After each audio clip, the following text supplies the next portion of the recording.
total, what's been cut and who's been cut in Colorado? Like, can you give us? You said Trump has cut 40% of our ability to fight fires in Colorado. 20 grants, 20 leases have been cut, over 100 grants, dozens of contracts.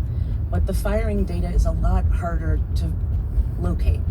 So we know It's for... interesting. That would seem the easiest. I know, right? I know. The money seems maybe more difficult. I know, but for example, Denver is the second largest epicenter of federal workers in the country. Yes. And we've got about 13,000 there.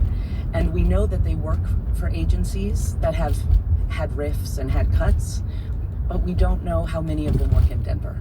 So what an agency will say, HHS, for example, rift 10,000 workers. Yeah, that's a reduction in force. That's right, from the Health and Human Services Agency.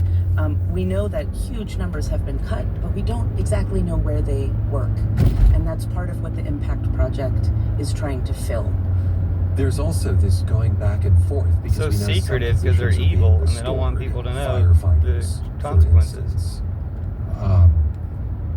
Can they What's your restore goal? firefighters fast But, enough you know, to I fight can the imagine fires, someone to be ready to fight the listening fires? this Who doesn't It's just want hurting big America for government, Putin. who might be rooting for a slimming down. Rooting for And Putin. think, Just rooting for Putin. you know, you're just there to advocate for big government.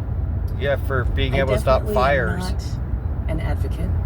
I'm a data scientist at heart, and I have a real love of the country. I worked in the federal government for the DOJ for a decade. Under both Republican and Democratic administrations. That's right. And I felt that it was urgently important